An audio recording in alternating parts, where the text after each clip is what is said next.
परमगुरुभ्यो नमः। श्रीमदानन्दतीर्थ भगवत्पादाचार्येभ्यो नमः। हरि ओम्।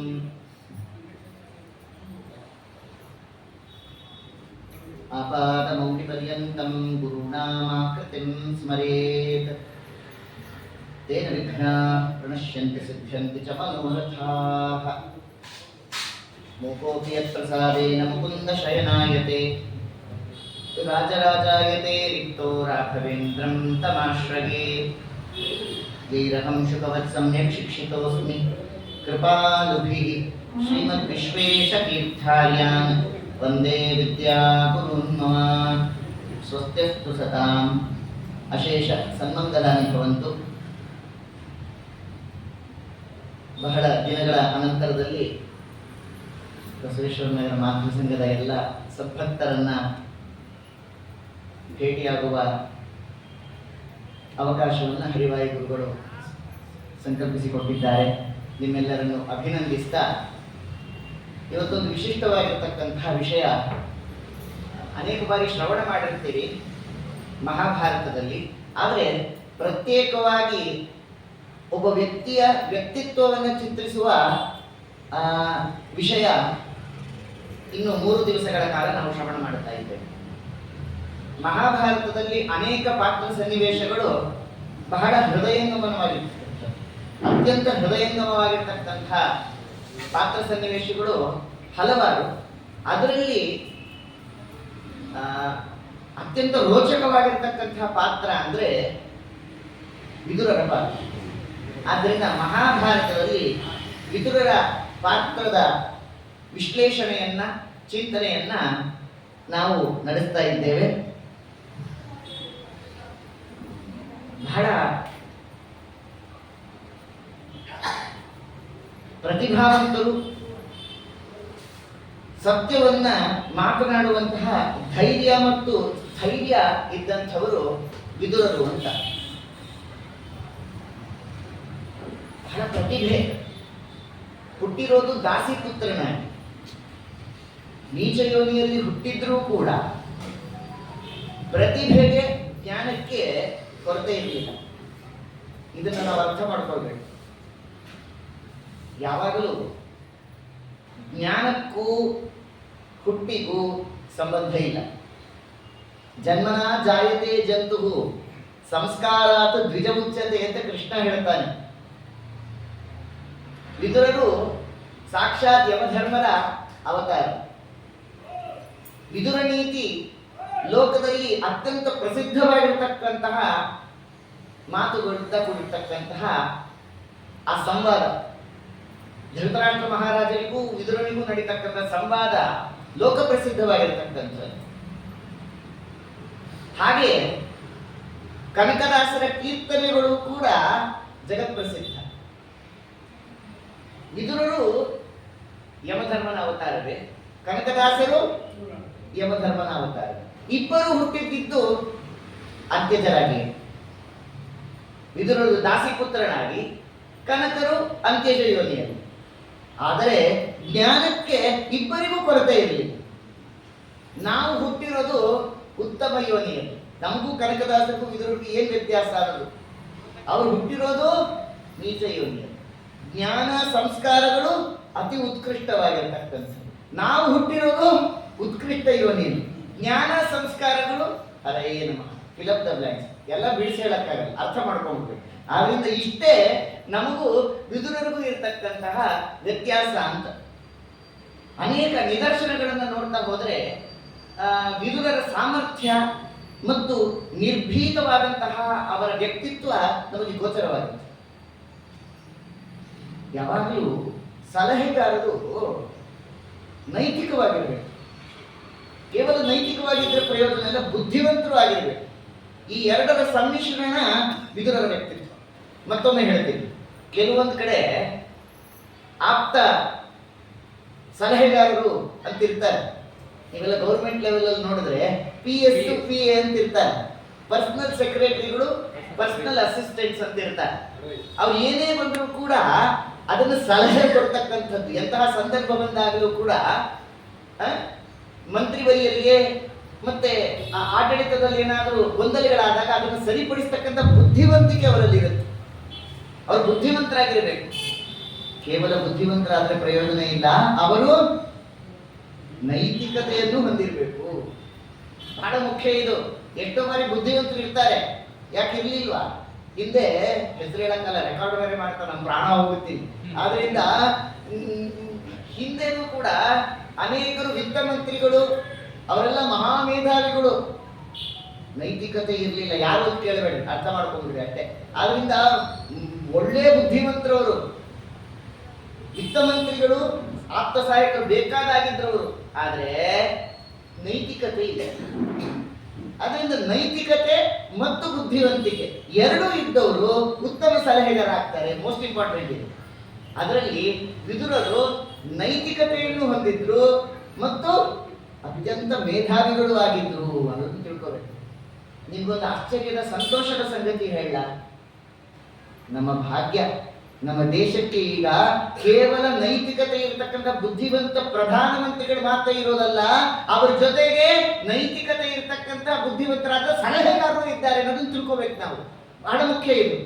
ಹಿಂದಿನ ಆಡಳಿತದಲ್ಲಿ ಇದಿದ್ರೆ ಅದಿಲ್ಲ, ಅದಿದ್ರೆ ಇದಿಲ್ಲ. ಬಹಳ ಹೇಸಿಗೆ ವಿಷಯ ಏನು ಅಂತಂದ್ರೆ ಎರಡೂ ಇರಲಿಲ್ಲ. ಆದ್ರೆ ಈಗ ನೈತಿಕತೆ ಮತ್ತೆ ಬುದ್ಧಿವಂತಿಕೆ ಇರತಕ್ಕಂಥ ಸಲಹೆಗಾರರು ಇದ್ದಾರೆ, ಅದ್ರ ಜೊತೆಗೆ ನೈತಿಕತೆ ಮತ್ತೆ ಬುದ್ಧಿವಂತಿಕೆ ಇರತಕ್ಕಂಥ ಪ್ರಧಾನಮಂತ್ರಿಗಳು ಇದ್ದಾರೆ. ಅದರಿಂದ ವಿದುರರು ಅಂಥ ಒಳ್ಳೆಯ ಒಬ್ಬ ಮಂತ್ರಿ. ನೋಡಿ, ಮಂತ್ರಿಗೆ ಹೊಣೆಗಾರಿಕೆ ಜಾಸ್ತಿ ಇರುತ್ತೆ. ವ್ಯಕ್ತಿತ್ವ ಹೇಗಿತ್ತು ಅವ್ರದ್ದು ಅಂತಂದ್ರೆ, ಈ ನೀಚನಾಗಿರ್ತಕ್ಕಂತಹ ದುರ್ಯೋಧನನಿಗೆ ಅನೇಕ ಬಾರಿ ಬುದ್ಧಿಮಾತುಗಳನ್ನು ಆಡಲು, ಆದ್ರೆ ದುರ್ಯೋಧನ ಸುಧಾರಿಸಿಕೊಳ್ಳಿಲ್ಲ. ಇಬ್ಬರಿಗೂ ತಾವು ಸಮಾನವಾಗಿಯೇ ಸಲಹೆಗಳನ್ನು ಕೊಡ್ತಾ ಇದ್ರು. ಎಂತಹ ಸಂದರ್ಭದಲ್ಲಾಗಿ ಪಾಂಡವರಿಗೂ ಮತ್ತು ಕೌರವರಿಗೆ ಬೆನ್ನೆಲುಬಾಗಿ ಇದ್ದವರು ಇಬ್ರು. ವೇದವ್ಯಾಸ ದೇವರೇ ಆ ಹೊಣೆಗಾರಿಕೆಯನ್ನ ನೀಡ್ತಾರೆ. ವೇದವ್ಯಾಸ ದೇವರು ಇಬ್ಬರಿಗೆ ಹೊಣೆಗಾರಿಕೆಯನ್ನು ಕೊಡ್ತಾರೆ. ಕೌರವರ ಮತ್ತು ಪಾಂಡವರ ಆ ಯೋಗಕ್ಷೇಮವನ್ನು ನಿರ್ವಹಣೆ ಮಾಡತಕ್ಕಂಥ ಹೊಣೆಗಾರಿಕೆ ಇಬ್ಬರಿಗೆ ಕೊಡ್ತಾರೆ. ಒಬ್ಬರು ವಿದುರರು, ಇನ್ನೊಬ್ಬರು ಭೀಷ್ಮಾಚಾರ್ಯರು. ಭೀಷ್ಮಾಚಾರ್ಯರು ಒಂದು ಹಂತದವರೆಗೂ ಪಾಂಡವರ ರಕ್ಷಣೆಯ ಜವಾಬ್ದಾರಿಯನ್ನು ಹೊತ್ಕೊಂಡ್ರು. ಯಾವಾಗ ಆ ಲೆತ್ತವಾಡಿದ ಮೇಲೆ ಭೀಷ್ಮಾಚಾರ್ಯರು ಆ ಕೌರವರ ಮೇಲೆ ಮತ್ತು ಪಾಂಡವರ ಮೇಲೆ ಇದ್ದಂತಹ ಹಿಡಿತವನ್ನ ಕಳೆದುಕೊಂಡ್ರು. ಆದ್ದರಿಂದ ಆದರೆ ಎಂತಹ ಸಂದರ್ಭದಲ್ಲೂ ವಿದುರರು ಮಾತ್ರ ಈ ಸ್ಥೈರ್ಯವನ್ನ ಮತ್ತು ಧೈರ್ಯವನ್ನ ಕಳ್ಕೊಂಡಿದ್ರು. ಎರಡೂ ಬೇಕು, ಬಹಳ ಮುಖ್ಯ. ಯಾಕೆ? ಕೇವಲ ಧೈರ್ಯ ಇದ್ರೆ ಏನಾಗುತ್ತೆ? ಧೈರ್ಯ ಇದ್ರೆ ಆ ಕಾಲಕ್ಕೆ ಆ ಸಂದರ್ಭದಲ್ಲಿ ಆ ಕಾರ್ಯವನ್ನ ನಡೆಸೋದಕ್ಕೆ ಅದು ಉಪಯುಕ್ತವಾಗುತ್ತೆ. ಆದರೆ ಆ ಕಾರ್ಯವನ್ನ ಧೈರ್ಯದಿಂದ ನಾವು ನಡೆಸಿದ ಮೇಲೆ ಅದನ್ನ ಎದುರಿಸುವ ಆಫ್ಟರ್ ಎಫೆಕ್ಟ್ಸ್ ಅಂತಾರಲ್ಲ, ಅದನ್ನ ಎದುರಿಸುವ ಸ್ಥೈರ್ಯವೂ ಬೇಕು. ಬಹಳ ಮುಖ್ಯ ಇದು. ಆದ್ದರಿಂದ ವಿದುರನಿಗೆ ಕೇವಲ ಧೈರ್ಯ ಇದ್ದದ್ದಷ್ಟೇ ಅಲ್ಲ, ಜೊತೆಗೆ ಸ್ಥೈರ್ಯವೂ ಇತ್ತು. ಅಂದ್ರೆ ಸತ್ಯವನ್ನ ಹೇಳಿ ಅದನ್ನ ಎದುರಿಸುವಂತಹ ಸ್ಥೈರ್ಯವೂ ಇತ್ತು ವಿದುರನಿಗೆ. ಇದು ಅವರ ವ್ಯಕ್ತಿತ್ವ. ನೋಡಿ, ಒಂದೊಂದೇ ಪ್ರಸಂಗಗಳನ್ನು ನೋಡ್ತಾ ಬರೋಣ. ಮೊದಲು ದುರ್ಯೋಧನ ಹುಟ್ಟಿದ ತಕ್ಷಣ ಎಂದು ಸತ್ಯ ಹೇಳೋದಕ್ಕೆ ಅವ್ರು ಹಿಂದೆ ಮುಂದೆ ಮಾಡ್ತಿರ್ಲಿಲ್ಲ. ಸತ್ಯವನ್ನ ಹೇಳೋದಕ್ಕೆ ಎಂದು ವಿದುರರು ಎರಡು ವಿಚಾರ ಅಂತ ಇಲ್ಲವೇ ಇಲ್ಲ. ಧೃತರಾಷ್ಟ್ರನಿಗೆ ಹೇಳ್ತಾರೆ, ಇವನು ಒಬ್ಬನ್ನ ಕೊಂದಾಕಿಬಿಡು ತಕ್ಷಣ, ಇನ್ನು ಮುಂದೆ ನಿನ್ನ ಸಂತತಿ ನಿನ್ನ ಕುಲ ಎಲ್ಲವೂ ಉಳಿಯತ್ತೆ. ಇವನ ಮೇಲೆ ಏನಾದರೂ ಪುತ್ರ ವ್ಯಾಮೋಹದಿಂದ ಇವನನ್ನು ನೀನು ಪೋಷಿಸುವ ಕಾರ್ಯ ಮಾಡಿದ್ರೆ ಇವನಷ್ಟೇ ಅಲ್ಲ, ನಿನ್ನ ಕುಲವೇ ನಿರ್ವಂಶವಾಗುತ್ತೆ, ನಿರ್ವಂಶವಾಗಿ ಹೋಗುತ್ತೆ ಅಂತ ವಿದುರರು ಆಗಲೇ ಎಚ್ಚರಿಸ್ತಾರೆ. ಸೂಕ್ತ ಸಲಹೆಗಾರರು ಅಂತಿರ್ತಾರೆ. ಇದೇ ಸೂಕ್ತ ಸಲಹೆ ಅಂತಂದ್ರೆ ವಿದುರರು ಕೊಟ್ಟದ್ದು. ಆದರೆ ಧೃತರಾಷ್ಟ್ರ ಪುತ್ರ ವ್ಯಾಮೋಹದಿಂದ ಆ ಕಾಲಕ್ಕೆ ವಿದುರರ ಮಾತನ್ನು ಕೇಳಲಿಲ್ಲ. ಅಷ್ಟೇ ಅಲ್ಲ, ನಂತರದಲ್ಲಿ ಅನೇಕ ಬಾರಿ ಸ್ವತಃ ವಿದುರರೇ ದುರ್ಯೋಧನನ ಆ ದುರಾಡಳಿತದ ಮತ್ತು ಅನೈತಿಕತೆಯ ಮತ್ತು ಅರಾಜಕೀಯತೆಯ ವಿಚಾರಗಳನ್ನ ತಿಳಿಸ್ಲಿಕ್ಕೆ ಅಂತ ಬಂದರೂ ಕೇವಲ ಬಹಿರ್ಭೂತವಾಗಿ ಧೃತರಾಷ್ಟ್ರ ಅಂಧನಾಗಿರಲಿಲ್ಲ, ಅಂತರ್ಮುಖಿಯಾಗಿಯೂ ಪುತ್ರ ವಾತ್ಸಲ್ಯದಿಂದ ಪುತ್ರ ವ್ಯಾಮೋಹದಿಂದ ಅಂಧನೇ ಆಗಿದ್ದಾನೆ. ಹಾಗಾದ್ರೆ ಮಹಾಭಾರತದಲ್ಲಿ ಒಂದು ಪ್ರಸಂಗದಲ್ಲಿ ಬಹಳ ಚೆನ್ನಾಗಿರುತ್ತೆ. ದುರ್ಯೋಧನ ಹೇಗೆ ತನ್ನ ತಂದೆಯನ್ನ ವಶಪಡಿಸಿಕೊಂಡಿದ್ದ ಅಂತ 19ನೇ ಅಧ್ಯಾಯ ಶ್ರೀಮದಾಚಾರ್ಯರು ತಾತ್ಪರ್ಯ ನಿರ್ಣಯದಲ್ಲಿ ಇದನ್ನ ತುಂಬಾ ಚೆನ್ನಾಗಿ ಏವಂ ಶುಭೋತ್ಸವ ಗುಣವತ್ಸು ಜನಾರ್ದನೇನ ಅಂತ ವರ್ಣನೆ ಮಾಡುತ್ತಾರೆ. ಪ್ರಾರಂಭ ಶ್ಲೋಕ ಆಚಾರ್ಯರ ಮಾತು. ಅದರಲ್ಲಿ ಹೇಳ್ತಾರೆ,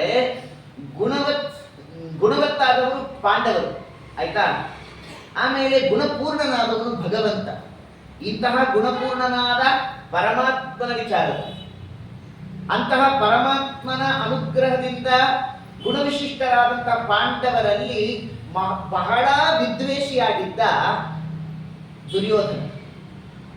ಆ ದುರ್ಯೋಧನನ ದುರಾಡಳಿತದಿಂದ ಅಷ್ಟೇ ಅಲ್ಲ, ಆ ದುರ್ಯೋಧನನ ಒಂದು ರೀತಿಯಾಗಿರತಕ್ಕಂತಹ ಪ್ರವೃತ್ತಿಯಿಂದ ಧೃತರಾಷ್ಟ್ರನೂ ಕೂಡ ಪಾಂಡವರಲ್ಲಿ ದ್ವೇಷ ಮಾಡಲಿಕ್ಕೆ ಆರಂಭ ಮಾಡಿದ. ಆಗ ಒಂದು ಮಾತು ಹೇಳ್ತಾರೆ, ಎರಡು ರೀತಿಯಿಂದ ಧೃತರಾಷ್ಟ್ರ ಅಂಧನಾದ ಅಂತ. ಜಾತ್ಯಾಂಧ, ಹುಟ್ಟಿದಾಗಲಿಂದಲೇ ಹೊರಗಿನ ಕಣ್ಣು ಕಾಣಿಸ್ತಿರ್ಲಿಲ್ಲ. ಅಷ್ಟೇ ಅಲ್ಲ, ದುರ್ಯೋಧನ ಹುಟ್ಟಿದ ಮೇಲೆ ಒಳಗಿನ ಕಣ್ಣು ಕಳ್ಕೊಂಡ್ಬಿಟ್ಟ ಅವನು ಅಂತ ಆಚಾರ್ಯ. ಹಾಗೇನಾಯ್ತು, ವಿದುರರು ಧೃತರಾಷ್ಟ್ರ ಮಹಾರಾಜನಿಗೆ ಒಳಗಿನ ಕಣ್ಣು ಮತ್ತೆ ಹೊರಗಿನ ಕಣ್ಣಾಗಿದ್ರಂತೆ. ಇದು ವಿಶೇಷ. ವಿದುರರು ಹೇಗಿದ್ರು ಅಂದ್ರೆ, ಒಳಗೂ ಹೊರಗೂ ಕುರುಡನಾಗಿರ್ತಕ್ಕಂತಹ ಅಂಧನಾಗಿರ್ತಕ್ಕಂತಹ ಆ ಧೃತರಾಷ್ಟ್ರನಿಗೆ ಒಳಗೂ ಹೊರಗೂ ಕಣ್ಣಾದವರು ಯಾರು? ವಿದುರರು. ಇದು ವಿದುರ ವ್ಯಕ್ತಿತ್ವ ಅಂತ ತಿಳಿಸ್ಕೊಡ್ತಾರೆ. ಹೀಗೆ ಧೃತರಾಷ್ಟ್ರನಿಗೆ ವಿದುರ ಎಚ್ಚರಿಸ ಬರ್ತಾ ಇದ್ದಾನೆ. ದ್ಯೂತವಾಡುವಂತಹ ಪ್ರಸಂಗ. ಆ ಕಾಲದಲ್ಲಿ ರಾಜ್ಯವನ್ನು ಕಳ್ಕೊಂಡಿದ್ದಾರೆ ಪಾಂಡವರು. ಪಾಂಡವರು ಕೌರವರಿಗೆ ಲೆತ್ತವಾಡಿ ಸೋತರಂತೆ. ಪಾಂಡವರು ಕೌರವರಿಗೆ ಲೆತ್ತವಾಡಿ ಸೋತರಂತೆ. ರಾಜ್ಯವನ್ನು ಬಿಡಬೇಕಂತೆ, ರಂಗವಿಠಲ ಬರಬೇಕಂತೆ.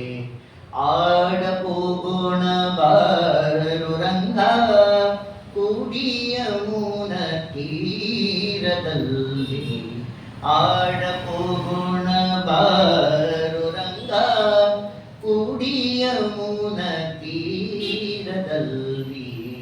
ಏನಿದು? ಕೌರವರಿಗೆ ಪಾಂಡವರು ಲೆತ್ತವಾಡಿ ಸೋತರಂತೆ. ಇದು ಯಾವಾಗಲೂ ಮಹಾಭಾರತದ ಯುದ್ಧದ ಸಂದರ್ಭದಲ್ಲಿ, ಮಹಾಭಾರತದಲ್ಲಿ ನಡೆದಂತಹ ಲೆತ್ತ ಅಲ್ಲ. ನಮ್ಮ ನಿಮ್ಮ ಜೀವನದಲ್ಲಿ ಪ್ರತಿನಿತ್ಯ ನಡೀತಕ್ಕಂತಹ ಲೆತ್ತ. ಪ್ರತಿ ಕ್ಷಣದಲ್ಲೂ ನಮ್ಮ ಜೀವನದಲ್ಲೇ ನಾವು ಜೂಜಾಡ್ತಾನೇ ಇದ್ದೀವಿ. ಆದ್ರೆ ನಮ್ಗೆ ಗೊತ್ತಾಗ್ತಾ ಇದೆ ಹೇಗದು.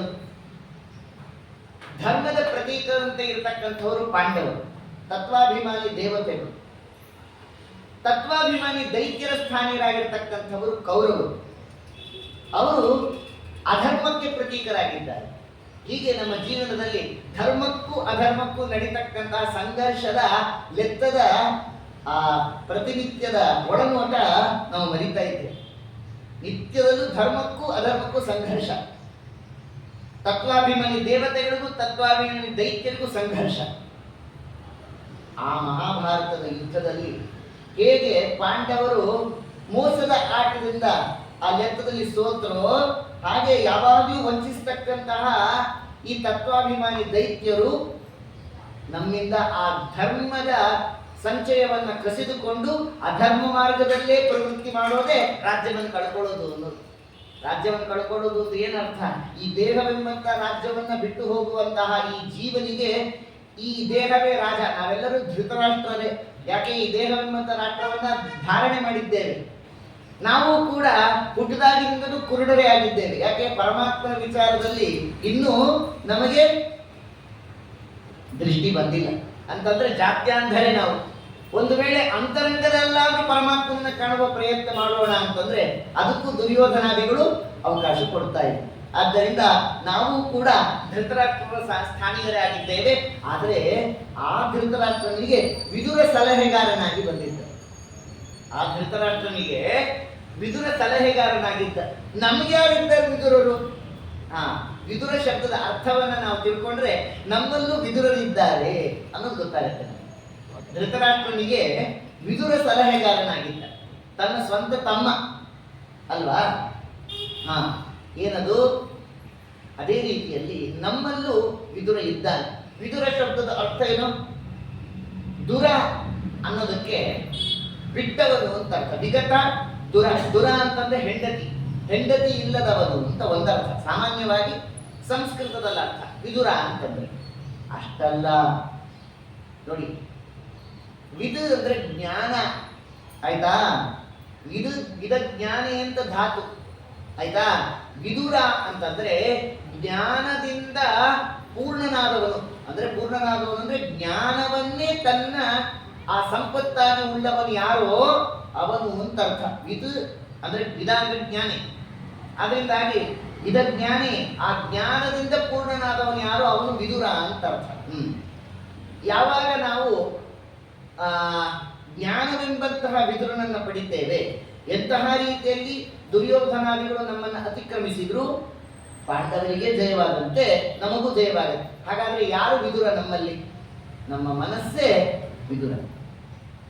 ಆದರೆ ಈ ಮನಸ್ಸು ದುರ್ಯೋಧನಾದಿಗಳಿಂದ ಅದು ಕಲುಷಿತವಾಗಿದೆ. ಕಾಮಕ್ರೋಧಾದಿಗಳಲ್ಲಿ ಅದು ತೊಡಗಿದೆ. ಅದರಿಂದ ಏನಾಗಬೇಕು? ಈ ನಮ್ಮ ಮನಸ್ಸಿನಲ್ಲಿ ವಿದುರನ ಆ ಸಲಹೆ ನಮ್ಮಲ್ಲಿ ಪ್ರವೃತ್ತವಾದರೆ ದುರ್ಯೋಧನಾದಿಗಳ ಹಾವಳಿ ಆಗೋದಿಲ್ಲ. ಅನಂತರದಲ್ಲಿ ಧೃತರಾಷ್ಟ್ರನಿಗೆ ರಾಜ್ಯವನ್ನ ಪಾಂಡವರಿಗೆ ಕೊಡುವಂತೆ ಸೂಚನೆ ಮಾಡ್ತಾರೆ ವಿದುರ. ಯಾಕೆ? ಅನ್ಯಾಯ ಇದು. ಪಾಂಡವರು ಧರ್ಮ ಪಕ್ಷಪಾತಿಗಳು. ಅಧರ್ಮದಿಂದ ಹೀಗೆ ಲೆಕ್ಕವನ್ನ ಆಡಿ ರಾಜ್ಯವನ್ನ ಕಸಿದುಕೊಂಡಿದ್ದಾರೆ. ನಿನ್ನ ಮಕ್ಕಳು ಕೊಟ್ಟು ಬಿಡ್ಲಿ ಅಂತ ಸೂಚನೆ ಮಾಡ್ತಾರೆ. ಯಾಕೆ? ವಿದುರರು ವೇದವ್ಯಾಸ ದೇವರಿಗೆ ಹಿಂದೆಯೇ ತಾವು ವಚನ ಕೊಟ್ಟಂತೆ ಇಬ್ಬರನ್ನೂ ರಕ್ಷಣೆ ಮಾಡತಕ್ಕಂಥ ಹೊಣೆಗಾರಿಕೆಯನ್ನು ಪಡೆದಿದ್ದಾರೆ. ಅದರಿಂದ ಆಪ್ತ ಸಲಹೆಗಾರರಾಗಿ ಈ ವಿರೋಧವನ್ನ ಪರಿಹಾರ ಮಾಡಬೇಕು ಅಂತ ಹೇಳಿ ತಾವು ಧೈರ್ಯದಿಂದ ಈ ಸಲಹೆಯನ್ನ ಕೊಡ್ತಾ ಇದ್ದಾರೆ. ಆದ್ರೆ ಧೃತರಾಷ್ಟ್ರನಿಗೆ ಇದು ಸಹಿಸಲಿಕ್ಕಾಗಲಿಲ್ಲ. ಪಾಂಡವರು ಸೋತಿದ್ದಾರೆ, ಅದಕ್ಕೋಸ್ಕರವಾಗಿಯೇ ತನ್ನ ಮಕ್ಕಳು ಈ ರಾಜ್ಯವನ್ನು ಪಡೆದಿದ್ದಾರೆ ಎನ್ನುವಂತಹ ಧೋರಣೆ ಅವನಲ್ಲಿ ಇಷ್ಟ ಆಯಿತು. ಅನಂತರದಲ್ಲಿ ಪುನಃ ಪಾಂಡವರು ಮೊದಲನೇ ಬಾರಿ ಯುದ್ಧ ಆದಾಗ ಲೆಕ್ಕವಾಡಿದಾಗ ಅದನ್ನು ಪಡೆದುಕೊಂಡು, ಆ ನಂತರದಲ್ಲಿ ದ್ರೌಪದಿಯ ವಸ್ತ್ರಾಪಹರಣದ ಆ ಸಂದರ್ಭ ಕಥೆ ಗೊತ್ತು ನಮಗೆ. ಅದರಲ್ಲಿ ಇರುವಂತಹ ತಾತ್ವಿಕಾಂಶ ಗಮನಿಸೋಣ. ದುರ್ಯೋಧನಾದಿಗಳು ಈ ಪ್ರಸಂಗವನ್ನ ಹೀಗೆ ನಡೆಸಬೇಕು ಅಂತ ಪೂರ್ವ ನಿಯೋಜಿತವಾಗಿ ಮಾಡಿರ್ತಕ್ಕಂಥದ್ದು. ಯಾಕೆ? ಕಾರಣ ಆ ದ್ರೌಪದಿ ಹಿಂದೆ ರಾಜಸೂಯ ಯಾಗ ನಡೆದಂತಹ ಸಂದರ್ಭದಲ್ಲಿ ದುರ್ಯೋಧನಿಗೆ ಅಪಚರಿಸಿದ್ಲು. ಕೃಷ್ಣ ನಕ್ಕುಬಿಟ್ಟ, ದ್ರೌಪದಿ ನಕ್ಕುಬಿಟ್ಲು, ಭೀಮಸೇನ ದೇವರು ನಕ್ಕರು. ಯಾಕಂದ್ರೆ ಪರಮಾತ್ಮ ನಕ್ಕ ಅಂತ ಇವ್ರು ನಕ್ಕುದ್ರು, ಭೀಮಸೇನ ದೇವರು ನಕ್ಕದ್ರು ಅಂತ ದ್ರೌಪದಿ ನಕ್ಕಳು. ಅವ್ರು ಯಾರು ನಕ್ಕಿದ್ರು ಬೇಜಾರಾಗ್ತಿಲ್ಲ, ದ್ರೌಪದಿ ನಕ್ಕ ಬಿಟ್ಲಲ್ಲ. ಆಪಾದ ಮಸ್ತಕವಾಗಿ ಸಿಟ್ಟು ಬಂತು ದುರ್ಯೋಧನನಿಗೆ. ಇವಳಿಗೆ ಏನಾದ್ರೂ ಮಾಡಿ ಬುದ್ಧಿ ಕಲಿಸಬೇಕು ಅಂತೇಳಿ ಉಪಾಯ ಹೂಡಿದ್ದ ಅಂತಿಟ್ಟುಕೊಂಡು ಆ ಕಾಲದಲ್ಲಿ ತುಂಬಿದ ಸಭೆಯಲ್ಲಿ ದ್ರೌಪದಿಯ ವಸ್ತ್ರಾಪಹರಣವನ್ನು ಮಾಡ್ತಕ್ಕಂಥ ಸಂದರ್ಭ. ಆ ಕಾಲದಲ್ಲಿ ಆ ದುಶ್ಯಾಸನಿಗೆ ಆದೇಶಿಸಿ ದ್ರೌಪದಿಯನ್ನು ತುಂಬಿದ ಸಭೆಗೆ ಎಳೆತಂದಿದ್ದಾರೆ. ಏಕವಸ್ತ್ರದಲ್ಲಿದ್ದಾಳೆ, ರಜಸ್ವಲೆ ಆಗಿರತಕ್ಕಂಥ ದ್ರೌಪದಿ ಲಜ್ಜೆಯಿಂದ ತಾನು ಆ ಸಭೆಗೆ ಆಗಮಿಸ್ತಾ ಇದ್ದಾಳೆ. ಸಮಸ್ತರೂ ಇದ್ದಾರೆ, ಭೀಷ್ಮಾಚಾರ್ಯರಿಂದ ಆರಂಭ ಮಾಡಿಕೊಂಡು ಸಮಸ್ತರೂ ಇದ್ದಾರೆ. ಅಂತಹ ಸಂದರ್ಭದಲ್ಲಿ ಹೆಣ್ಣು ಮಕ್ಕಳಿಗೆ ಪಾಪ ಎಂಥ ಪರಿಸ್ಥಿತಿ ಇರಬೇಕು ನೋಡಿ. ದ್ರೌಪದಿಯ ಈ ಪರಿಸ್ಥಿತಿ ಯಾವ ಹೆಣ್ಣು ಮಕ್ಕಳಿಗೂ ಬರೋದು ಬೇಡ. ಅಂತಹ ದುಸ್ಥಿತಿ ದ್ರೌಪದಿಯರು.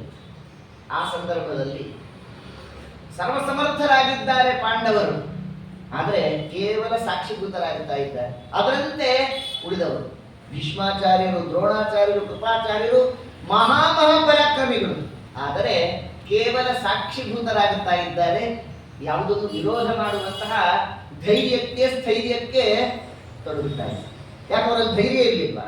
ಯಾಕವರಲ್ಲಿ ಸ್ಥೈರ್ಯ ಇರಲಿಲ್ವಾ? ಯಾವುದು ಆ ಕಾಲಕ್ಕೆ ಪ್ರಯೋಜನಕ್ಕೆ ಬರಲಿಲ್ಲ ಅಷ್ಟೇ. ಅಭಿಪ್ರಾಯ ಇರಲಿಲ್ಲ ಅಂತಲ್ಲ, ಯಾವುದು ಆ ಕಾಲಕ್ಕೆ ಉಪಯೋಗಕ್ಕೆ ಬರಲಿಲ್ಲ, ಪ್ರಯೋಜನಕ್ಕೆ ಬರಲಿಲ್ಲ. ಆ ಸಂದರ್ಭದಲ್ಲಿ ಇದು ಅನ್ಯಾಯ ಅಂತ ಪ್ರತಿಭಟಿಸಿದವರು ವಿದುರರು ಒಬ್ಬರೇ. ಇದಕ್ಕೆ ಹೇಳಿದ್ದು ಕೇವಲ ಧೈರ್ಯ ಸ್ಥೈರ್ಯ ಇದ್ರೂ ಸಾಲದು, ಅದು ಆ ಕಾಲಕ್ಕೆ ಉಪಯುಕ್ತವಾಗಬೇಕು. ಸತ್ಯವನ್ನ ಸತ್ಯ ಅಂತ ಆ ಸಂದರ್ಭದಲ್ಲಿ ಹೇಳುವ, ಇದು ಅನ್ಯಾಯ ಅಂತ ಪ್ರತಿಭಟಿಸುವ ಆ ಸತ್ಯತ್ವದ ನಿಷ್ಠೆ, ಧೈರ್ಯ ಸ್ಥೈರ್ಯ ನಮ್ಮಲ್ಲಿರಬೇಕು. ಹಾಗೇನಾಯಿತು, ತುಂಬಿದ ಸಭೆಯಲ್ಲಿ ಎದ್ದವರು ವಿದುರರು.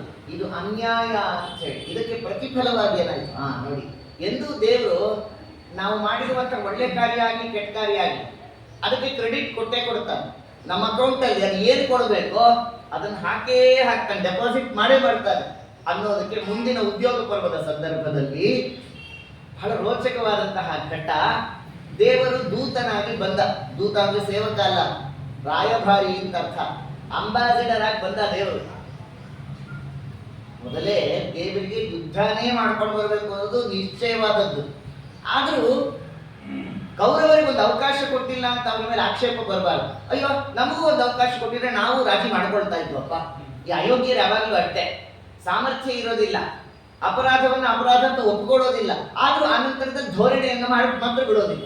ಇದು ಕೌರವರ ರಕ್ತಗತವಾದಂತಹ ಒಂದು ವಿಷಯ.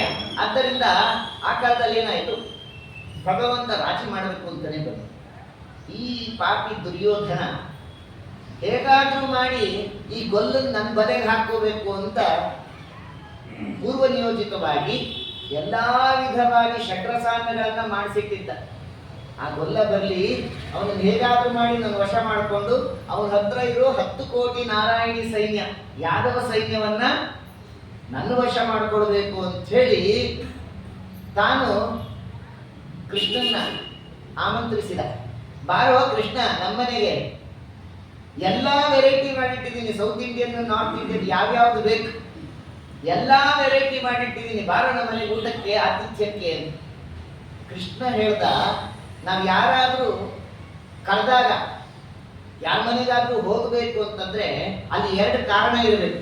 2 ಕಾರಣ ಹೇಳ್ತಾರೆ ಕೃಷ್ಣ, ಬಹಳ ಸುಂದರವಾದ ಮಾತು.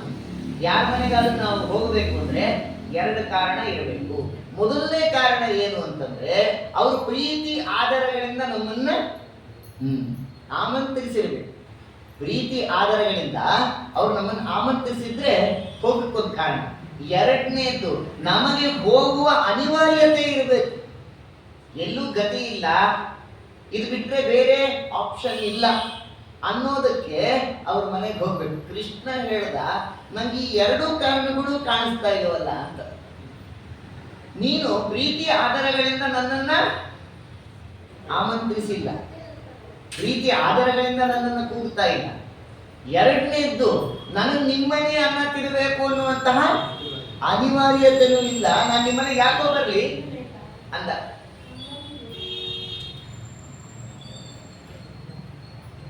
ನಿಮ್ಮನೆಗೆ ನಾನು ಬರಬೇಕು ಅಂದ್ರೆ ಈ ಎರಡು ಅನಿವಾರ್ಯತೆ ಇರಬೇಕು, ಯಾಕೆ ಬರಲಿ, ನಾನು ಬರೋದಿಲ್ಲ ಅಂದ. ದ್ರೋಣಾಚಾರ್ಯರು ನಮ್ಮನೆಗೆ ಬರೋ ಸ್ವಾಮಿ, ಕೃಷ್ಣ ಹೇಳಿದ ಶಿಲೋಚ್ಚ ವೃತ್ತಿನಲ್ಲಿ ಆ ಹಿಟ್ಟು ಪಟ್ಟು ಮಾಡ್ಕೊಂಡು ಕುಟ್ಕೊಂಡು ಕೂತಿದ್ರೆ ನಿಮ್ಮನೆಗೆ ಬಂದ್ರೆ ನಂಗೇನ್ ಸಿಗತ್ತೆ, ನಾ ಬರಲ್ಲ. ಭೀಷ್ಮಾಚಾರ್ಯರು ನಮ್ಮನೆಗೆ ಬರೋ ಸ್ವಾಮಿ, ಒಂಟಿ ಬ್ರಾಹ್ಮಣ, ಹೆಂಡ್ರಿಲ್ಲ ಮಕ್ಕಳಿಲ್ಲ, ನಿಮ್ಮನೆಗೆ ನಾ ಯಾಕೋ ಬರಲ್ಲ. ಕೃಪಾಚಾರ್ಯರು ಎಲ್ಲಾರು ಕರೆದ್ರು, ಕೃಷ್ಣ ನಮ್ಮನೆಗೆ ಬಾರೋ ಅಂತ, ಯಾರ ಮನೆಗೂ ಹೋಗ್ಲಿಲ್ಲ. ಇದ ಕಾರಣ, ಮುಂದೆ ಕಾರಣ ಕೃಷ್ಣ ಕೊಡ್ತಾನೆ ಯಾಕೆ ಬರಲಿಲ್ಲ ಅಂತ. ಭೀಷ್ಮಾಚಾರ್ಯ ಕರೆದ್ರು, ದ್ರೋಣಾಚಾರ್ಯ, ಕೃಪಾಚಾರ್ಯರು, ದುರ್ಯೋಧನ, ಯಾರು ಕರೆದ್ರು ಯಾರ ಮನೆಗೂ ಕೃಷ್ಣ ಹೋಗ್ಲಿಲ್ಲ. ವಿದುರರು, ಸ್ವಾಮಿ ನಮ್ಮನೆಗೆ ಬಾರೋ ಕೃಷ್ಣ, ನೀ ಕರಿದಿದ್ರು ಬರ್ತೀನಿ ಅಂದ ಕೃಷ್ಣ. ನೀನು ಒಬ್ಬನೇ ಆ ತುಂಬಿದ ಸಭೆಯಲ್ಲಿ ಆ ಹೆಣ್ಣು ಮಗಳಿಗೆ ಅನ್ಯಾಯವಾಗ್ತಿರುವಾಗ ಇದು ಅನ್ಯಾಯ ಅಂತ ಪ್ರತಿಭಟಿಸಿದ್ರು. ಅವರೆಲ್ಲ ಕೇಳ್ತಾರೆ ಭೀಷ್ಮಾಚಾರ್ಯರೆಲ್ಲ, ಯಾಕೋ ಕೃಷ್ಣ ನಮ್ಮನೆಗೆ ಬರಲ್ಲ ಅಂತ ನಾವೇನು ಅಪರಾಧ ಮಾಡಿದ್ದೀವೋ? ಅಪರಾಧ ದ್ರೌಪದಿ ಉಪೇಕ್ಷಿತ ಯಸ್ಮಾತ್ ತಸ್ಮಾದಹಂ ನಾಗವಿಷ್ಯ ಅಂತ ಕೃಷ್ಣ ಸಿಟ್ಟಿಲ್ಲ. ಆ ತುಂಬಿದ ಸಭೆಯಲ್ಲಿ ಆ ಹೆಣ್ಣು ಮಗಳಿಗೆ ಅನ್ಯಾಯ ಆಗುವಾಗ ಬಾಯಿ ಮುಚ್ಕೊಂಡು ಕೂತಿದ್ರಲ್ಲೋ, ಇದಕ್ಕಿಂತ ಅನ್ಯಾಯ ಬೇಕಾ ಮತ್ತೊಂದು? ಬರಲ್ಲ ನಿಮ್ಮನೆಗೆ ಅಂದ ಕೃಷ್ಣ. ಇದು ಕೃಷ್ಣನ ನಿಲುವು.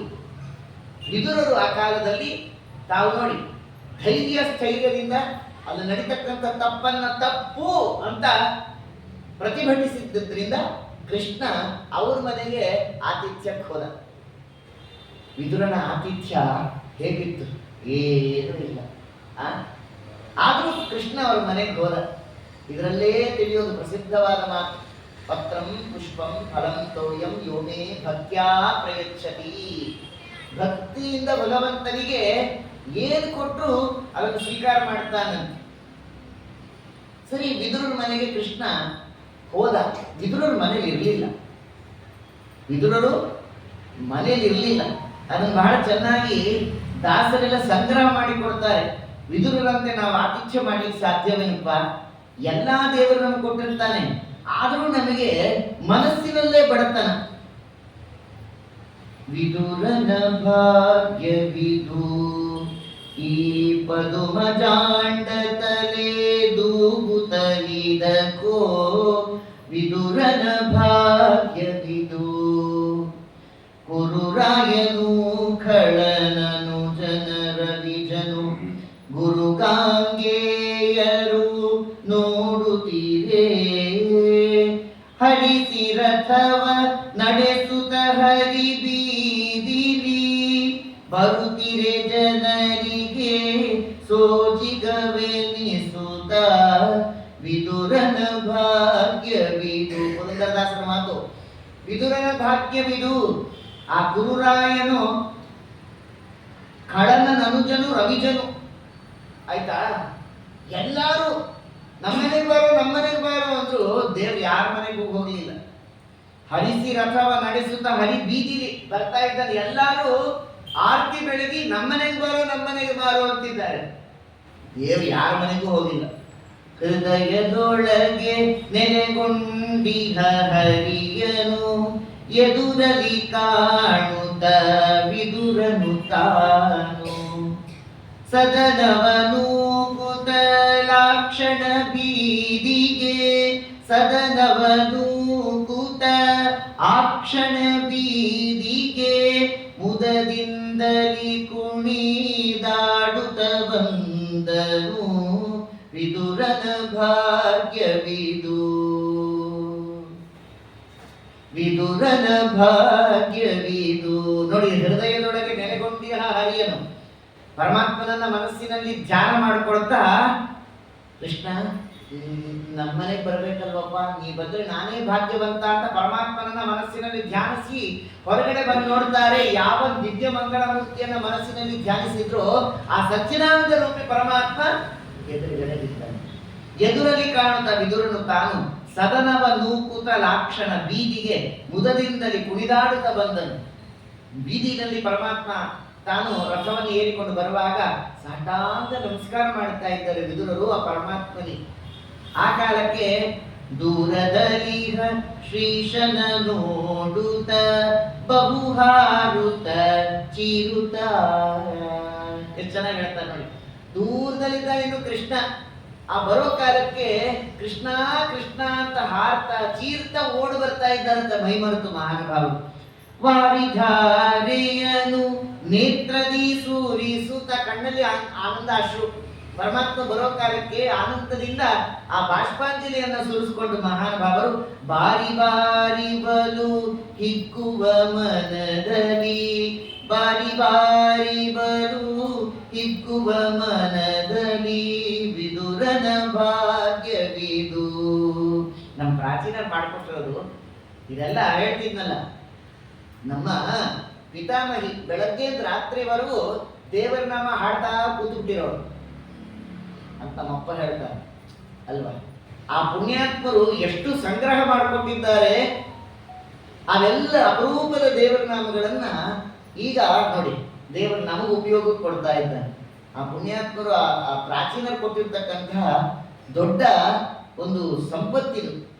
ಈ ಕಾಲಕ್ಕೆ ಅಡಿಗಡಿಗೆ ತನುಗೆಡವುತ್ತಲೇಳುತ್ತ ಹೊರಲಾಡ್ತಾ ಇದ್ದಾರಂತೆ ಬೀದಿ ಬೀದಿಯಲ್ಲಿ. ಆ ಕೃಷ್ಣ ಬರುವಂತ ಸಂದರ್ಭದಲ್ಲಿ ದೃಢ ಭಕುತಿಯಲ್ಲಿ ಗದ್ದದ ಸ್ವರದಿ ತುಂಬಾ ಸಂತೋಷವಾದಾಗ ಮಾತು ಹೊರಡೋದಿಲ್ಲ.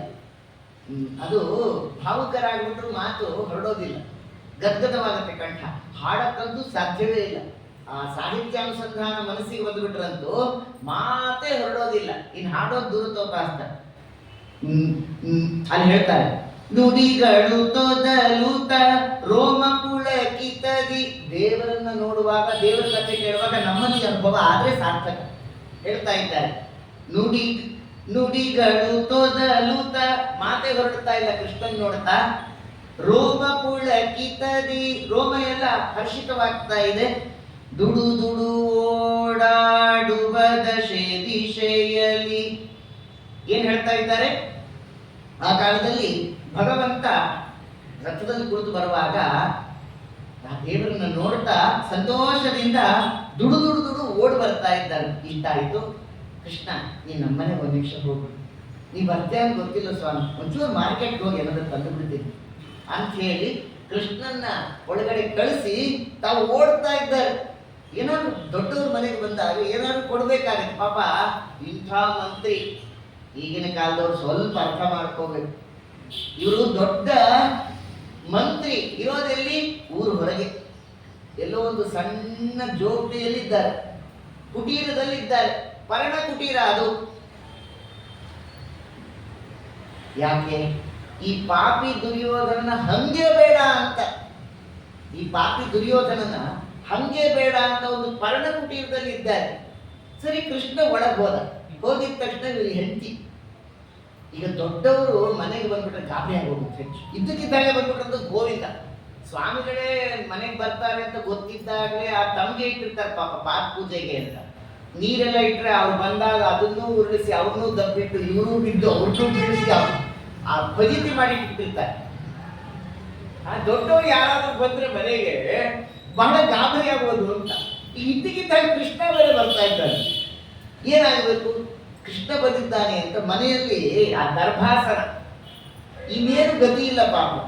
ಅದನ್ನೇ ಆಸನವಾಗಿ ಹಾಕಿದ್ರೆ ದೇವರು ಅದರ ಮೇಲೆ ಕೂತಂತ ನಮ್ಮ ಸ್ವಾಮಿ. ಮನೆಯಲ್ಲಿ ನೋಡ್ತಾ ಏನೂ ಗತಿ ಇಲ್ಲ. ಬಾಳೆಹಣ್ಣಿಂದ ಒಂದು ಸ್ವಲ್ಪ ಕೊನೆಯಲ್ಲಿ ಉಳಿದಿದ್ದ ಹಣ್ಣು, ಅದರಲ್ಲಿ ಹಣ್ಣು ಸುಲಿದು ದೇವರು ಬಂದಿದ್ದಾರೆ ಅಂತ ಮೈ ಮರೆತಿದ್ದಾಳೆ ಆ ವಿದುರನ ಪತ್ನಿ ಆರುಣಿ. ಏನೋ ಹೆಸರು, ಶೂರಸೇನಿಗೆ ದಾಸಿ ಪತ್ನಿ ಇದ್ಲು ಒಬ್ಳು. ಅವಳಲ್ಲಿ ಹುಟ್ಟಿದಂಥವಳು ಆರುಣಿ ಅಂತವಳು. ಅಪರೂಪದ ವಿಷಯ. ಶೂರಸೇನಿಗೆ ದಾಸಿ ಪುತ್ರಿಯಲ್ಲಿ ಹುಟ್ಟಿದವಳು ಆರುಣಿ. ಆ ಆರುಣಿಯನ್ನ ವಿದುರನಿಗೆ ಕೊಟ್ಟು ಮದುವೆ ಮಾಡಿದ್ರು. ಆಯ್ತಾ? ಹಾಗಾಗಿ ಆ ಆರುಣಿಯನ್ನ ಕೃಷ್ಣ ನೋಡಿದ. ಆರುಣಿಗೆ ಆ ಕಾಲಕ್ಕೆ ಕೃಷ್ಣ ಬಂದಿದ್ದಾನೆ ಅಂತ ಆತುರ, ಮತ್ತು ಪರಮಾತ್ಮ ಮುಖವನ್ನು ನೋಡ್ತಾ ಬಾಳೆಹಣ್ಣು, ಆ ಹಣ್ಣೆಲ್ಲ ಕೆಳಗಿಡ್ತಾ ಇದ್ದಾಳೆ, ಸಿಪ್ಪೆ ಕೊಡ್ತಾ ಇದ್ದಾಳೆ. ಆನಂದವಾಗಿ ನಮ್ಮ ದೇವ್ರು ಸಿಪ್ಪೆ ತಿಂತಾ ಕೂತ. ಹಣ್ಣೆಲ್ಲ ಕೆಳಗಿದೆ, ಇನ್ನು ಸಿಪ್ಪೆ ತಿಂತಾ ಕೂತ, ಆನಂದವಾಗಿ ತಿಂತಾ ಇದ್ದಾನೆ. ವಿದುರರು ಹೊರಗಡೆ ಹೋದವರು ಮಾರ್ಕೆಟ್ ಹೋಗಿ ಫ್ರೆಶ್ ಅಂತ ಆಗ್ತಾನೆ ಹಣ್ಣು ತಂದ್ರು. ನೋಡ್ತಾರೆ ಹಣ್ಣೆಲ್ಲ ಕೆಳಗಿದೆ, ಈ ಪುಣ್ಯಾತ್ಮ ಸಿಪ್ಪೆ ತಿಂತಾ ಕೂತಿಯ, ತಲೆಗಿಲೆ ಕೆಟ್ಟಿದ್ಯ. ಪರಮಾತ್ಮನಿಗೆ ಹಣ್ಣು ಕೊಡಬೇಕು, ಸಿಪ್ಪೆ ಕೊಡ್ತಾ ಕೂತಿದ್ಯಲ್ಲ. ಅಲ್ಲೋ ಕೃಷ್ಣ, ಅವ್ರಿಗಂತೂ ಬುದ್ಧಿ ಇಲ್ಲ, ನಿಂಗಾದ್ರೂ ಬುದ್ಧಿ ಬೇಡನೋ? ಇದು ಹಣ್ಣು ಕೊಡು ಸಿಪ್ಪೆ ಬೇಡ ಅಂತ ಪಕ್ಕಕ್ಕೆ ಹಣ್ಣು ತಿನ್ನಬಾರ್ದೇನೋ? ಇರ್ಲಿ ಬಿಡು, ಈಗ ತಾನೇ ಫ್ರೆಶ್ ಮಾರ್ಕೆಟ್ ಇಂದ ಹೋಗಿ ತಂದಿದ್ದೀನಿ, ಹಣ್ಣು ತಗೋ ಅಂತ ಹೇಳಿ ಸುಲಿದು ಸಿಪ್ಪೆ ಆ ಕಡೆಗೆ ಹಾಕಿ ಹಣ್ಣು ಕೊಟ್ಟು, ಈ ಪುಣ್ಯಾತ್ಮ ಕೃಷ್ಣ ವಿದುರರು ಕೊಟ್ಟಂತ ಹಣ್ಣನ್ನು ಸರಿದು ಒಂದು ಮಾತು ಹೇಳ್ದ. ವಿದುರ, ನಾನು ನಿಮ್ಗೊಂದು ಸತ್ಯ ಹೇಳ, ಏನಾದ್ರೂ ಹೇಳು, ನೀ ಕೊಟ್ಟಂತ ಈ ಫ್ರೆಶ್ ಬಾಳೆ ಹಣ್ಣಿಗಿಂತ ನೀನ್ ಹೆಂಡತಿ ಕೊಟ್ಟಂತಹ ಸಿಪ್ಪೆನೇ ರುಚಿಯಾಗಿತ್ತು ಅಂತ ನಮ್ಗೆ. ಯಾಕೆ ಅಂದ್ರೆ ಅದ್ರ ಹಿಂದೆ ಇದ್ದಂತಹ ಭಾವ ಪ್ರಧಾನ. ಮೈ ಮರೆತು ಪರಮಾತ್ಮನಿಗೆ ಏನು ಕೊಡ್ತಾ ಇದ್ದೆ ಹಾಗಂತ ನಮಗೆ ದೇವರು ಇನ್ಮೇಲೆ ಸಿಪ್ಪೆನೆ ಕೊಟ್ಟು ಹಣ್ಣು ಪಕ್ಕಕ್ಕಿರ್ಬೇಡ್ರಿ, ಏನ್ ಹೇಳಿದ್ರು ಕಟ್ಟ. ಆಮೇಲೆ ಅಲ್ಲಿ ಮೈ ಮರೆತು ಹಣ್ಣಿನ ಬದಲು ಸಿಪ್ಪೆ ಕೊಟ್ಟದ್ದು ಭಕ್ತಿಯ ಪರಾಕಾಷ್ಠೆ. ನಾವು ತಿಳಿದು ಹಾಗೆ ಮಾಡಬಾರ್ದು. ಯಾಕಂದ್ರೆ ಅನೇಕ ಸಂದರ್ಭದಲ್ಲಿ ಹೀಗಾಗಿದೆ. ಗತಿ ಇಲ್ಲದೆ ಇದ್ರೆ ಅಥವಾ ಭಕ್ತಿಯ ಪರಾಕಾಷ್ಠೆಯಲ್ಲಿ ಮೈ ಮರೆತು ಕೊಟ್ಟಿದ್ದು ಬೇರೆ. ಮಾಧವ ಬ್ರಾಹ್ಮಣನ ಮೃತ್ಪಿಂಡ ಕೊಟ್ಟಿಯಾನೆ ಅಲ್ವಾ? ಯಾಕೆ ಏನು ಗತಿ ಇರಲಿಲ್ಲ ಪಾಪ, ಅದಕ್ಕೋಸ್ಕರ ಮಣ್ಣಿನಿಂದಲೇ ಪಿಂಡ ಮಾಡಿ ಸಮರ್ಪಣೆ ಮಾಡಿದ. ನಾವು ಹಾಗಾದ್ರೆ ಮೃತ್ಪಿಂಡ ಸಮರ್ಪಣೆ ಮಾಡಿದ್ರು ಪಿತೃಗಳು ಉದ್ಧಾರ ಆಗ್ತಾರೆ ಅಂತ ಮೃತ್ಪಿಂಡ ಇರ್ತಂದ್ರೆ ಬಾಯಿ ಬಿಡೋದು ಅದೇ. ಆದ್ರಿಂದ ಸರ್ವಥ ಹಾಗೆ ಮಾಡಬಾರದು ಅಂತ ಇಟ್ಕೊಂಡು, ಒಂದು ಕುಡುತೆ ಪಾಳಿಗೆ ಹಣ್ಣಾಯಿತು ಮಂದರಧರನ ಮಹಾತ್ಮೆಯನು, ಇಂದಿರೆ ಅರಸ ಚಿಂತಿಸಲೆಂದಿಗೂ ಮಂದನು ಬಲ್ಲನೆ ಎಂದು ಪೊಗಡುತಿಹ ವಿದುರನ ಭಾಗ್ಯವಿದು. ಸುರರಾಕಾಶದಿ ನೆರೆದು ನೋಡಿ ಬಲು ಹರುಷದಿ ವಿದುರನ ಪೊಗಡುವರು. ಈ ಪ್ರಸಂಗವನ್ನೆಲ್ಲ ದೇವತೆಗಳು ನೋಡಿ ಆನಂದ ಪಡ್ತಾ ಇದ್ದಾರಂತೆ. ಸುರರಾಕಾಶದಿ ನೆರೆದು ನೋಡಿ ಬಲು ಹರುಷದಿ ವಿದುರನ ಪೊಗಡುವರು. ಸಿರಿದೇವಿ ಅರಸ ಪುರಂದರ ವಿಠಲನ, ಸಿರಿದೇವಿ ಅರಸ ಪುರಂದರ ವಿಠಲನ ಶರಣರೆ ಧನ್ಯರು ಧನ್ಯರು ಧರೆಗಳು ವಿದುರನ ಭಾಗ್ಯವಿದು ವಿದುರನ ಭಾಗ್ಯವಿದು. ಈ ಪದುಮಜಾಂಡ ತಲೆ ದೂಕುತ್ತಲಿದಕೋ ವಿದುರನ ಭಾಗ್ಯವಿದು. ಹೀಗೆ ವಿದುರನ ಭಾಗ್ಯವಿದು ಅಂತ ಆ ವಿದುರನ ವ್ಯಕ್ತಿತ್ವಕ್ಕೆ ಪರಮಾತ್ಮ ಬಂದದ್ದು. ಏನು ಕೊಟ್ಟಾನ ವಿದುರ? ಕೊಟ್ಟಿದ್ದೇನೂ ಇಲ್ಲ ಪರಮಾತ್ಮನಿಗೆ. ಆದರೆ ಪರಮಾತ್ಮ ಆ ವಿದುರನ ವ್ಯಕ್ತಿತ್ವಕ್ಕೆ ತಾನು ಬಂದದ್ದು. ಇದರ ಅರ್ಥ ಏನು?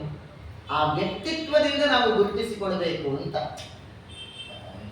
ನಾನು ಯಾವಾಗಲೂ ವ್ಯಕ್ತಿತ್ವ ಅಂತ ಬಂದಾಗಲೆಲ್ಲ ನಮ್ಮ ಗುರುಗಳನ್ನ ಆದರ್ಶವಾಗಿ ಸ್ಮರಿಸಿಕೊಳ್ಳುತ್ತೇನೆ.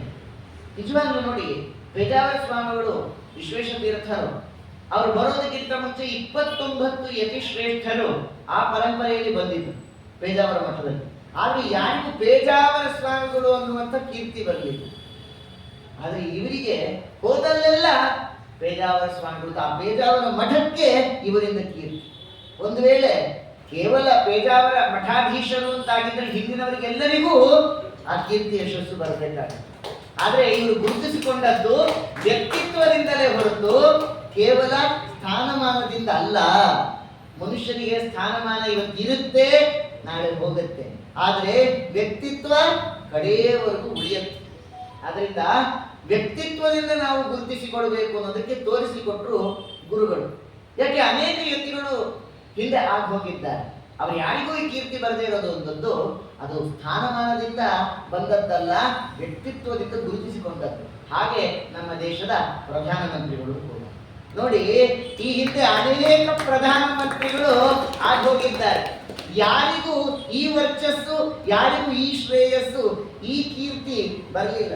ಒಂದು ವೇಳೆ ಪ್ರಧಾನಮಂತ್ರಿಯ ಹುದ್ದೆಯಿಂದ ಈ ಯಶಸ್ಸು, ಕೀರ್ತಿ, ವರ್ಚಸ್ಸು ಬರೋದಿದ್ದರೆ ಎಲ್ರಿಗೂ ಇದು ಪ್ರಾಪ್ತವಾಗಬೇಕಾಗಿತ್ತು. ಸ್ಥಾನಮಾನದಿಂದ ಇದು ಪ್ರಾಪ್ತವಾದದ್ದಲ್ಲ.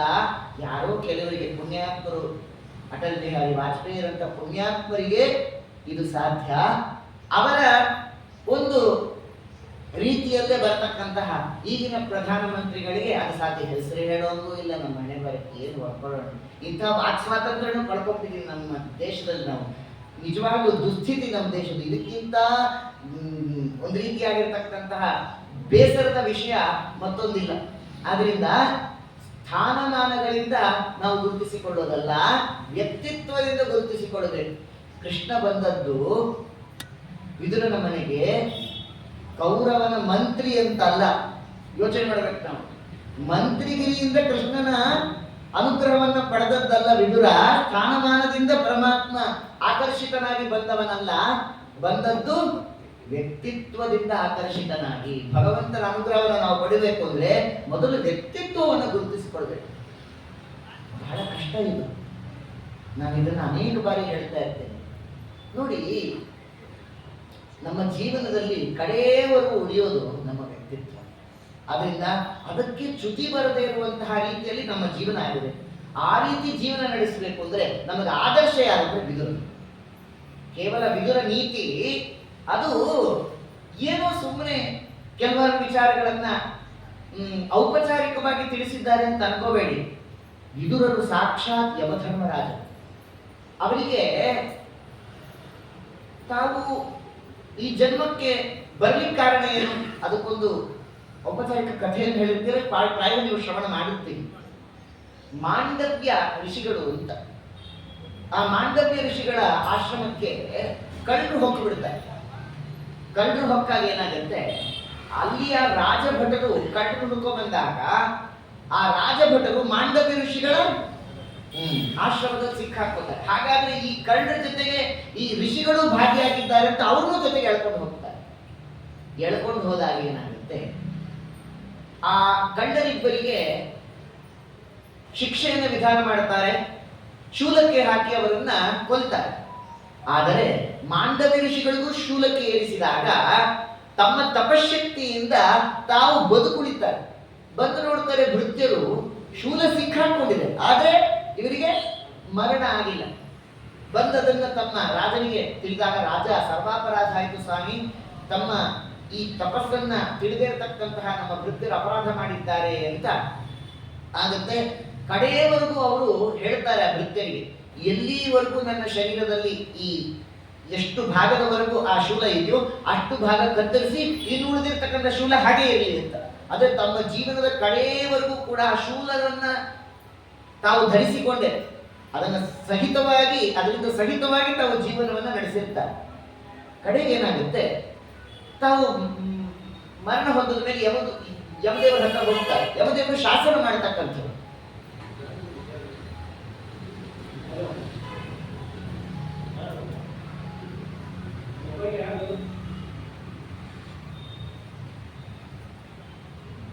ಯಮದೇವರನ್ನು ಕೇಳ್ತಾರೆ, ಅಂದ್ರೆ ನಾನು ಈ ರೀತಿಯಾಗಿ ಶೂಲಕ್ಕೆ ಏರುವಂತಹ ಅಪರಾಧ ಏನ್ ಮಾಡಿದ್ದೇನೆ ಅಂತ.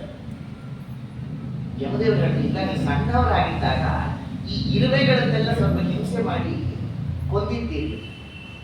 ಅದು ಯಾವಾಗ ಅದು ಆಗಂತಾರೆ ಮಾಂಡವ್ಯ ಋಷಿಗಳು, 12 ವರ್ಷಕ್ಕಿಂತ ಮುಂಚೆ ಮಾಡಿದಿದ್ರೆ ಆ ಪಾಪಕ್ಕೆ ಹೊಣೆಗಾರಿಕೆ ನಮ್ದಲ್ಲ. ಯಾಕಂದ್ರೆ ಬುದ್ಧಿ ತಿಳಿದೇ ಇರತಕ್ಕಂತಹ ವಯಸ್ಸು, ಬುದ್ಧಿ ತಿಳಿದೇ ಇರತಕ್ಕಂತಹ ಅವಸ್ಥೆಯಲ್ಲಿ ಮಾಡಿರ್ತಕ್ಕಂಥ ಅಪರಾಧಕ್ಕೂ ಈ ರೀತಿಯಾಗಿರ್ತಕ್ಕಂಥ ಶಿಕ್ಷೆಯನ್ನ ಧರ್ಮಶಾಸನ ಮಾಡ್ತಕ್ಕಂಥ ನಿಮ್ಮವ್ರು ಮಾಡಿದ ಅಪರಾಧ. ಅದರಿಂದಾಗಿ ನೀವು ಕೂಡ ನಮ್ಮಂತೆ ಮನುಷ್ಯರಾಗಿ ಭೂಮಿಯಲ್ಲಿ ಹುಟ್ಟಿ ಆ ಧರ್ಮದ ಸರಿಯಾದ ಶಾಸನವನ್ನ ತಿಳಿದು ಮುಂದೆ ಅದನ್ನು ಅನುಶಾಸನ ಮಾಡಿ ಅಂತ ಹೇಳಿ ನಿಮಗೆ ಇಂಥ ಜನ್ಮ ಬರಲಿ ಅಂತ ಶಾಪ ಕೊಟ್ಟಿದ್ದಕ್ಕೆ ಅವರೇ ವಿದುರರಾಗಿ ಹುಟ್ಟಾರೆ. ಅದರಿಂದ ದೇವತೆಗಳಿಗೆ ತಪ್ಪಿದ್ದಲ್ಲ ಅಂತಾಯ್ತು. ಇಂತಹ ರೀತಿಯಲ್ಲಿ ವಿದುರರು ಈ ದಾಸಿಪುತ್ರನ ಜನ್ಮವನ್ನ ಪಡಿತಾರೆ. ಅನಂತರದಲ್ಲಿ ವಿದುರರು ಧೃತರಾಷ್ಟ್ರನ ಬಳಿಯಲ್ಲಿ ಅನೇಕ ಬಾರಿ ತಾವು ತಮ್ಮ ನೀತಿ ಮಾತುಗಳಿಂದ ಅವನನ್ನು ಎಚ್ಚರಿಸ್ತಾರೆ. ಅದರಲ್ಲಿ ಗೊತ್ತಿರುವಂತಹ ವಿದುರ ನೀತಿಯ ಒಂದು 2 ವಿಚಾರಗಳನ್ನು ಹೇಳಿ ಇವತ್ತಿನ ಉಪನ್ಯಾಸವನ್ನು ಉಪಸಂಹಾರ ಮಾಡೋಣ. ಏನು ಹೇಳ್ತಾರೆ ಅಂದ್ರೆ, ನೋಡಪ್ಪ, ನಿನ್ನ ಕಣ್ಣು ಮುಂದೆ ಈಗ ಒಳಿತು ಮತ್ತು ಕೆಟ್ಟದ್ದು ಎರಡೂ ಇದೆ. ನಿನ್ನ ಕಣ್ಣು ಮುಂದೆಯೇ ಒಳಿತು ಮತ್ತು ಕೆಟ್ಟದ್ದು ಎರಡೂ ಇದೆ. ಅಂದ್ರೆ ಒಳಿತನ್ನ ಸದಾ ಮಾಡ್ತಕ್ಕಂತಹ, ಒಳಿತನ್ನೇ ಸದಾ ಬಯಸ್ತಕ್ಕಂತಹ ಧರ್ಮರಾಜ ನಿನ್ನ ಕಣ್ಣು ಮುಂದೆ ಇದ್ದಾನೆ. ಸದಾ ಕುಕೃತ್ಯವನ್ನೇ ಮಾಡಿ ನೀಚ ಕಾರ್ಯದಲ್ಲೇ ತೊಡಗತಕ್ಕಂತಹ ಕೌರವರು ನಿನ್ನ ಮಕ್ಕಳಿದ್ದಾರೆ.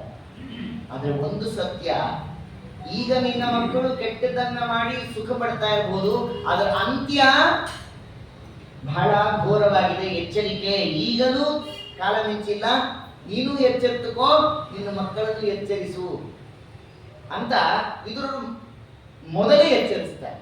ಯಾಕೆ ಈ ಪ್ರಸಂಗ ಬರಲಿಕ್ಕೆ ಕಾರಣ ಏನು ಅಂತಂದ್ರೆ, ಇದು ಕೂಡ ಆ ಪಾಂಡವರನ್ನ ಸುಟ್ಟಾಕಬೇಕು ಅಂತ ಹೇಳಿ ಅರಗಿನ ಮನೆಯಲ್ಲಿ ಒಂದು ಉಪಾಯವನ್ನ ದುರ್ಯೋಧನ ಹೂಡಿರ್ತಾನೆ. ಕಥೆ ನಮಗೆ ಗೊತ್ತು.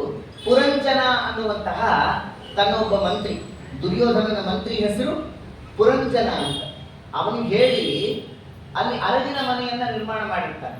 ಎಲ್ಲ ನವರತ್ನಗಳಿಂದ ಮೇಲ್ಗಡೆ ಆ ಭವನವನ್ನ ನಿರ್ಮಾಣ ಮಾಡಿರ್ತಾನೆ. ಅದಕ್ಕೊಂದು ಸ್ವಲ್ಪ ಬೆಂಕಿಯ ಕಿಡಿತಾಗದ್ರೆ ಸಾಕು, ಸುಟ್ಟು ಕರಕಲಾಗ್ತಕ್ಕಂತಹ ವ್ಯವಸ್ಥೆಯನ್ನ ದುರ್ಯೋಧನ ಪುರಂಜನ ಅನ್ನುವಂಥ ತನ್ನ ಮಂತ್ರಿಯಿಂದ ಮಾಡಿಸಿರ್ತಾನೆ.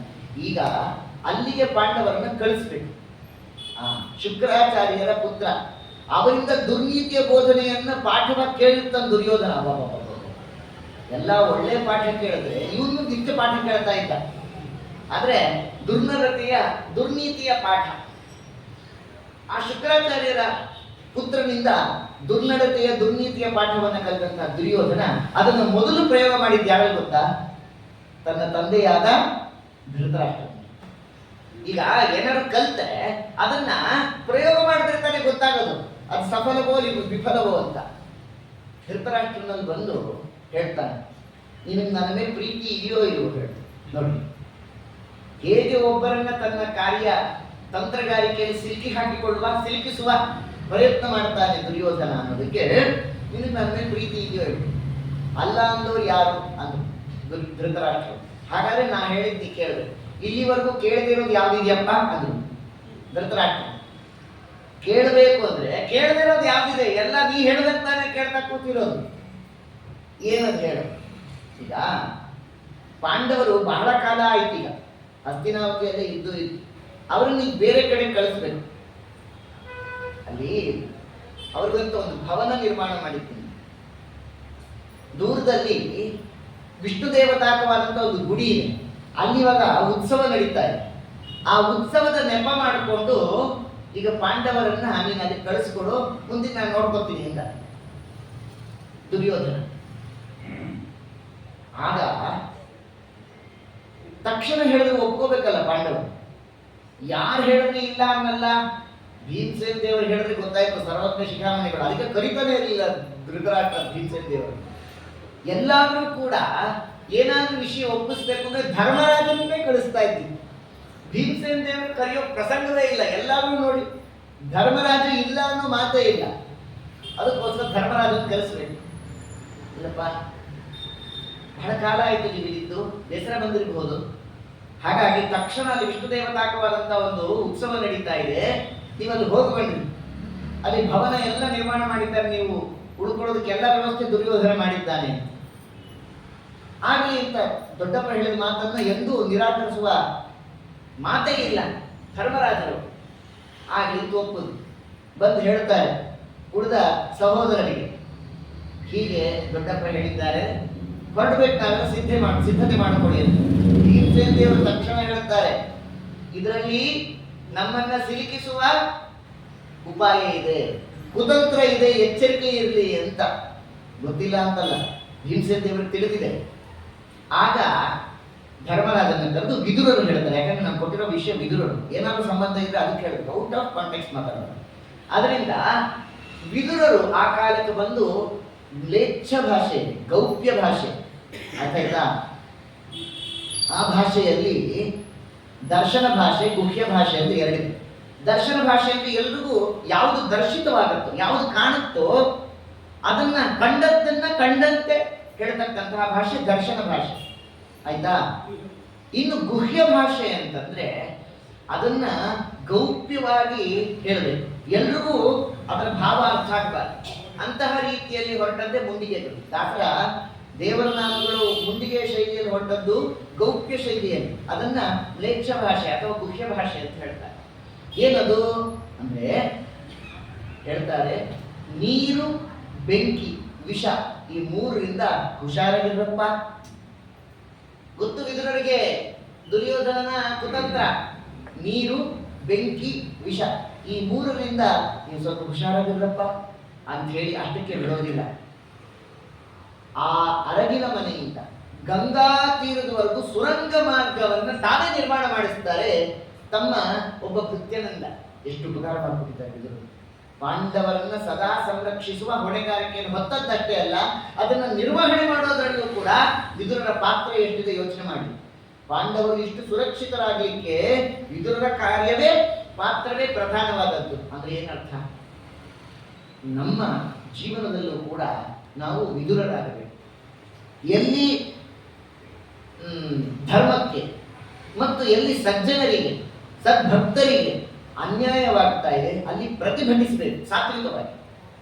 ನಮ್ಮ ಕೈಲಿ ಏನ್ ಕಿಂಚಿತ್ ಸಹಾಯವಾಗುತ್ತೆ ಅದನ್ನ ನಾವು ನಡೆಸೋದಕ್ಕೆ ಸದಾ ಕಟಿಬದ್ಧರಾಗಿರಬೇಕು ಅನ್ನೋದನ್ನು ವಿದುರರಿಂದ ಕಲಿತೇವೆ. ವಿದುರರಿಂದ ಕಲಿತಕ್ಕಂತಹ ನೀತಿ ಪಾಠ ಇದು. ಆ ವ್ಯಕ್ತಿತ್ವದಿಂದ ತಿಳಿತಕ್ಕಂಥದ್ದು. ನಮ್ಗೇನಾಗ್ಬೇಕಪ್ಪ ಇನ್ನೊಬ್ರದ್ದು ಏನಾದ್ರೆ ಅಲ್ಲ, ಸರ್ವಥಾ ಅಲ್ಲ. ಸಜ್ಜನರಿಗೆ ಅನ್ಯಾಯವಾಗುವಾಗ, ಅಧರ್ಮವಾಗುವಾಗ ನಾವು ಅದನ್ನ ಪ್ರತಿಭಟಿಸಬೇಕು ಅನ್ನೋದನ್ನ ವಿದುರರಿಂದ ನಾನು ಕಲಿತೆ ಅಂತ ಹೇಳ್ತಾ, ಆ ವಿದುರರು ಸುರಂಗ ಮಾರ್ಗವನ್ನು ನಿರ್ಮಾಣ ಮಾಡ್ತಾರೆ. ಕಥೆ ಬಹಳ ಚೆನ್ನಾಗಿದೆ. 6 ತಿಂಗಳು ನಿದ್ದೆ ಮಾಡಿಲ್ಲ ಇಬ್ರು. ಭೀಮಸೇನ ದೇವ್ ಈ ಕಡೆ, ಆ ಪುರಂಜನ ಎದುರುಗಡೆ ದುರ್ಯೋಧನನ ಮಂತ್ರಿ. ಯಾಕೆ? ಮಲ್ಕೊಂಡ್ರೆ ತಕ್ಷಣ ಸುಟ್ಟಾಕ್ಬಿಡೋಣ ಅಂತ. ಇವ್ರು ಮಲಗೋ ಪ್ರಸಂಗನೇ ಇಲ್ವಲ್ಲ. ವಾಯುದೇವ್ ಮಲ್ಕೊಂಡ್ರೆ ಎಲ್ಲ ಮಲ್ಕೊಂಡ್ಬಿಡೋದು ಕಟ್ಟೆ ಪರ್ಮನೆಂಟ್ ಆಗಿ. ಅವ್ರಿಗೆ ನಿದ್ರಾದಿಗಳಿಲ್ಲ, ಎದ್ದೇ ಕೂತಿರ್ಬೇಕು. ಇವರು ಎದುರುಗಡೆ ಹೀಗೆ ಕಣ್ಣು ಬಿಟ್ಕೊಂಡು ಕೂತಿರ್ಬೇಕು, ಅವರು ಎದುರುಗಡೆ ಹೀಗೆ ಕಣ್ಣು ಬಿಟ್ಕೊಂಡು ಕೂತ್ಕೋಬೇಕು. 6 ತಿಂಗಳು ನಿದ್ದೆ ಮಾಡಲಿಲ್ಲ. ಕಡೆಗೊಂದು ದಿವಸ ಆ ಪುರಂಜನನ ಸಹೋದರಿ ಮತ್ತೆ ಅವನ ಸಹೋದರರು ಎಲ್ಲರೂ ಒಟ್ಟು ಇನ್ನುಳಿದಂತೆ ಅವ್ರ 4 ಜನ ಮತ್ತೆ ಈ ಸಹೋದರಿ ಬರ್ತಾರೆ. 4 ಜನ ಸಹೋದರರು, ಒಬ್ಳು ಸಹೋದರಿ, 5 ಜನ ಬರ್ತಾರೆ. ಅವರೆಲ್ಲ ಮದ್ಯಪಾನವನ್ನು ಮಾಡಿ ಮದೋನ್ಮತ್ತರಾಗುತ್ತಾರೆ. ಮದೋನ್ಮತ್ತರಾದಾಗ ಭೀಮಸೇನ ದೇವರು ಇದೇ ಸರಿಯಾದ ಸಮಯ ಅಂತ ಹೇಳಿ ಅವರೆಲ್ಲರನ್ನು ಆ ಅರಗಿನ ಮನೆಯಲ್ಲಿ ಸುಟ್ಟು ಕುಂತಿದೇವಿಯನ್ನ ಬೆನ್ನಿನ ಮೇಲೆ, ನಕುಲ ಸಹದೇವರನ್ನ ಮತ್ತು ಅರ್ಜುನ ಧರ್ಮರಾಜರನ್ನ ತಮ್ಮ ಹೆಗಲ ಮೇಲೆ ಹೊತ್ತು. ಏನು ಸಾಮರ್ಥ್ಯ ಇರಬೇಕು ಭೀಮಸೇನ ದೇವರು, ಯೋಚನೆ ಮಾಡಿ. ಇಬ್ರು ತಮ್ಮಂದ್ರು ಈ ಕಡೆ, ಇಬ್ರು ತಮ್ಮಂದ್ರು ಈ ಕಡೆ, ತಾಯಿನ ಬೆನ್ನಿನ ಮೇಲೆ ಹಾಕೊಂಡು ಗಂಗಾ ತೀರಕ್ಕೆ ಆ ಸುರಂಗ ಮಾರ್ಗದಿಂದ ಹೋಗಿ ವಿದುರರಿಗೆ ಈ ಸಮಾಚಾರವನ್ನು ತಿಳಿಸ್ತಾರೆ. ಅಂದ್ರೆ ವಿದುರರ ಪಾತ್ರ ಎಂಥದ್ದು ಅನ್ನೋದನ್ನು ಯೋಚನೆ ಮಾಡಬೇಕು. ಅಂತಹ ವ್ಯಕ್ತಿತ್ವ ವಿದುರರದ್ದು. ಅನೇಕ ರೀತಿಯಲ್ಲಿ ವಿದುರರು ಪಾಂಡವರ ಹಿತರಕ್ಷಣೆಗೋಸ್ಕರವಾಗಿ ತಾವು ಸದಾ ಕಟಿಬದ್ಧರಾಗಿದ್ದಾರೆ. ಅಂತಹ ವಿದುರದ ಕಿಂಚಿತ್ ಚಿಂತನೆಯನ್ನ ಇವತ್ತು ವ್ಯಕ್ತಿತ್ವದ ಚಿಂತನೆಯನ್ನ ನಡೆಸಿದ್ದೇವೆ. ನಾಳೆ ಮತ್ತು ನಾಡಿದ್ದು ಇದರ ಮುಂದುವರೆದ ಭಾಗವನ್ನ ನಾವು ನಡೆಸೋಣ. ಎಲ್ಲರಿಗೂ ಮಂಗಳವಾಗಲಿ. ಶ್ರೀಕೃಷ್ಣಾರ್ಪಣಮಸ್ತು. ಹರೇ ನಮಃ.